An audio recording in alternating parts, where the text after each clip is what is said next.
Bonjour l'Afrique, bonjour les Africains, messieurs, dames, bonjour et bienvenue à votre émission Regard sur l'avenir. Les enjeux d'un monde multipolaire, c'est le sujet du jour.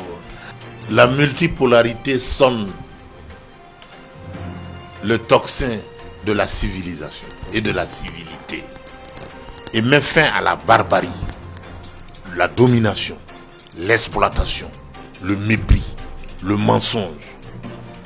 Tout ça, ce sont des caractéristiques de la sauvagerie. Érigées en... Le Pakistan est nous traduit par cette confrontation armée avec l'Inde, que l'Inde peut multiplier autant de fois qu'il souhaite le Pakistan, mais ils ont une aspiration à la grandeur. Ils ont un désir d'affirmation de leur volonté de puissance. Ils l'ont démontré en déchiquetant les rafales en carton que Paris a vendu au Premier ministre indien. Et je pense que certainement ils sont en train, le Premier ministre indien en ce moment est en train de revoir sa coopération militaire stratégique. Et certainement il va se retourner vers le Pakistan. Il n'a que ses yeux pour pleurer. Il n'a que ses yeux pour pleurer. Paris étant spécialisé dans le mensonge, l'arnaque, l'escroquerie instituée comme règle de fonctionnement de son rapport aux autres. Surtout qu'on a vanté les mérites de ce Rafale, voyez-vous. Oui.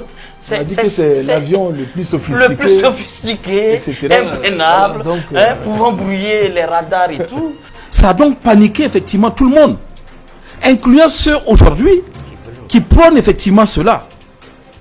Très stratégiquement, ils ont trompé le monde en copiant, mais en gardant sous boisseau ce plan de Hitler que personne ne pouvait douter que c'était leur propre plan pour avoir la puissance, la détermination et l'esprit de sacrifice de la Russie qui a perdu près de 26 millions de sa population en soldats sans compter les ressources pour vaincre effectivement cette ambition unipolaire pour au lendemain se remettre effectivement dans une situation où, je ne vais pas revenir dessus, comme le grand camarade Aloul l'a dit, revenir à la pratique de leurs grands-parents, dans la conduite effectivement sous la puissance du Colt, pour construire un monde unipolaire américain.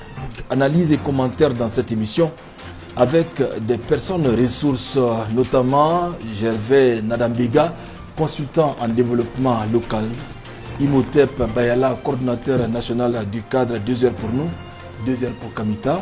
Et enfin, bien sûr, le grand frère Alouna Traoré. Il est militant donc, et témoin vivant de la révolution d'août 83.